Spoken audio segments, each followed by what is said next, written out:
The Curse of Tutankhamun. Coincidence or an ancient warning?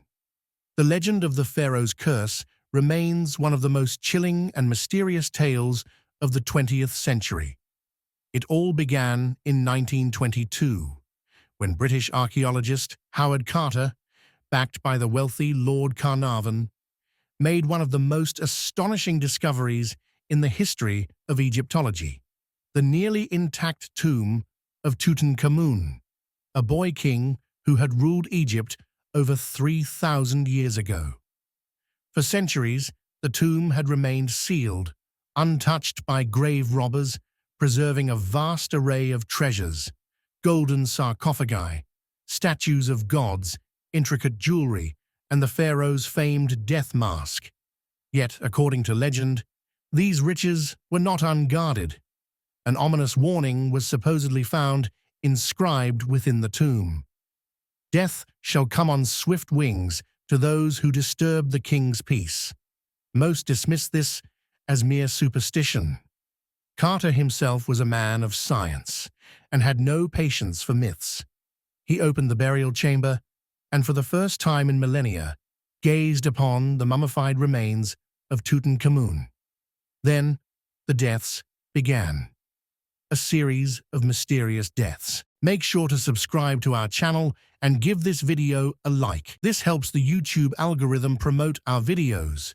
Thank you so much. And now we continue our story.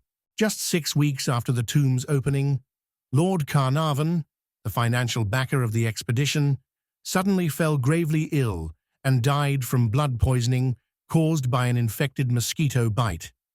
At the very moment of his passing, the lights in Cairo mysteriously flickered and went out, while in London, his beloved dog howled and collapsed, dead. These eerie coincidences sent shockwaves through the world, fueling rumors that the curse of the pharaoh had been unleashed. Soon, others who had been involved in the excavation met similarly bizarre and untimely ends. Arthur Mace, an Egyptologist who had helped open the tomb, died unexpectedly from a fever of unknown origin. Archibald Reed, the radiologist who X-rayed Tutankhamun's mummy, mysteriously fell ill and passed away within a year. The press went into a frenzy, branding the deaths as proof of the curse. The famous writer Sir Arthur Conan Doyle, creator of Sherlock Holmes, publicly declared that these deaths were not mere coincidences, but the result of an ancient spell cast by Egyptian priests to punish those who disturbed the pharaoh's eternal rest. The hysteria continued as more individuals associated with the excavation met bizarre fates. Hugh Evelyn White, a British Egyptologist who had entered the tomb, allegedly became so convinced that the curse was real that he took his own life, leaving behind a note that read, "I have succumbed to a curse."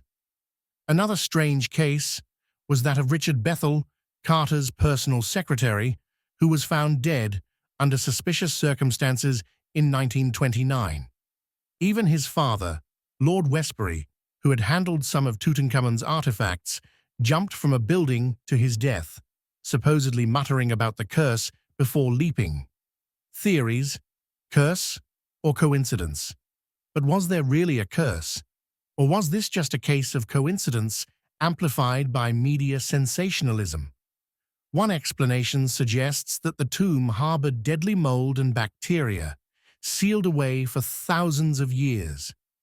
When exposed to fresh air, these ancient spores could have infected those who spent time inside, leading to respiratory illnesses and fevers.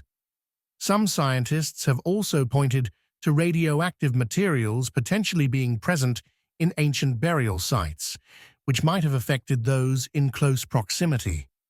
On the other hand, skeptics argue that the so-called victims of the curse lived vastly different lifespans. While some members of the excavation team did die unexpectedly, many lived long and healthy lives.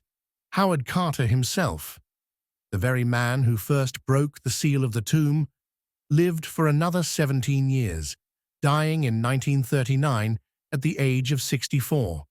His close colleague, Percy Newberry, lived into his 80s.